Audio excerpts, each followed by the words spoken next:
এই ঘটনাটি শুনে আমার সমস্ত শরীরের লোম দাঁড়িয়ে গেছে। তো আপনারাও পুরো ঘটনাটি শুনে যান। কোরআন প্রেমী এক মেয়ের কাহিনী। একটা মেয়ে ছিল, সে পবিত্র কোরআন পড়তে খুব ভালোবাসতো।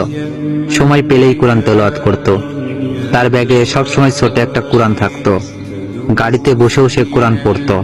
তার তেলাওয়াত এত মধুর ছিল যে কোনো পাষাণ ব্যক্তির মন গলে যেত। রাতে যখন ঘুম ভাঙতো তখনই সে কোরআন পড়তে শুরু করত। একদিন মেয়েটি মারা যায়। মা তার আদরের মেয়েকে হারিয়ে প্রায় পাগলের মতো হয়ে যায়। একদিন রাতে মা তার মেয়ের স্বপ্ন দেখে ঘুম ভেঙে যায়। হঠাৎ তার মা তার মেয়ের রুম থেকে কান্নার আওয়াজ শুনতে পায়। তিনি ভয়ে সেই দিন ওই ঘরে যাননি। পরের দিন সকালে তার বাবাকে জানান, কিন্তু সে বিশ্বাস করে না। পরের দিন রাতে তার মা আবার সেই কান্নার আওয়াজ শুনতে পায়। তারপর তার বাবাকে বলে, বাবাও শুনে সেও ভয় পেয়ে যায়।